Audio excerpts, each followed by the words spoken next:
మొన్నే జర్మనీకి సంబంధించిన ఒక ఐటెం ప్రస్తావించా. అక్కడ మన పిల్లలు ఇట్లా వ్యభిచార గృహాలకు అలవాటు పడడం, లేకపోతే కష్టపడటం మానేసేసి ఎక్కువ రోజుల పాటు చదువులకు సంబంధించి ఏళ్ల తరబడి అక్కడ ఉండిపోతున్నారు. దానివలన అక్కడ వాళ్ళకి ఒక నెగిటివ్ ఫీలింగ్ అవుతోంది అన్నటువంటి.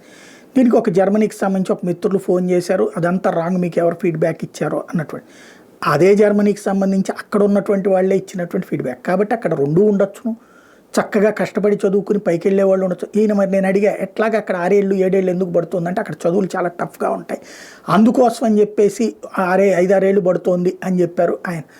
అదే సందర్భంలో మరి వ్యభిచారం అంటే అక్కడ చట్టబద్ధం అండి వ్యభిచారం అన్నారు. చట్టబద్ధమైనటువంటి వ్యభిచారం మనోళ్ళని చేయమని చెప్పడానికి కాదు కదా అన్నటువంటి పాయింట్ మనం మాట్లాడుకున్నాం. కాబట్టి మంచి ఉంటుంది, చెడు ఉంటుంది. అక్కడ దారి తప్పుతున్న యువత ఉంటుంది, దారి తప్పని యువత ఉంటుంది. దారి తప్పని యువత గురించి మనం అస్సలు మాట్లాడం. అంటే మన దేశం పరువు, ఏ దేశం ఎగిలినా ఎందుకు ఆలేడినా పొగడరా నీ తల్లి భూమి భారతిని అన్నారు. నువ్వు పొగడక్కర్లేదు, కానీ అవతల ఉన్నటువంటి వాళ్ళు మన దేశాన్ని తిట్టకుండా చూస్తే చాలు.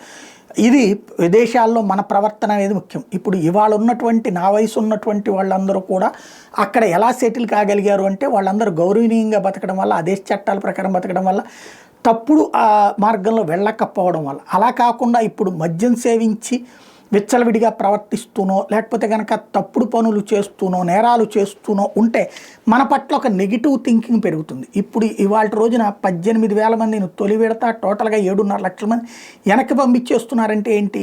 వీళ్ళందరూ రూల్ ప్రకారం ఫాలో అవుతున్నారా? రూల్ ఫాలో అవునటువంటి వాళ్ళు మెక్సికో తర్వాత హయ్యెస్ట్ భారతే అని చెప్పి అమెరికాలో చెప్తున్నారంటే ఎంత సిగ్గుచేటైనటువంటి పని. కష్టపడి చదివేటటువంటి తత్వం ఉన్నటువంటి వాళ్ళే ఇవాళ దారులు తప్పే పరిస్థితి వచ్చిందంటే ఎవరిని ఆలోచించుకోవాలి? ఏ దేశం వెళ్ళినా ఆ దేశపు చట్టాల ప్రకారం పనిచేయాలి, ఆ దేశపు రూల్స్ని మనం ఫాలో అవ్వాలి. అప్పుడు భారతీయుడంటే ఎవరైనా విలువిస్తారు. ఒకప్పుడు ఆ విలువ ఉండేది.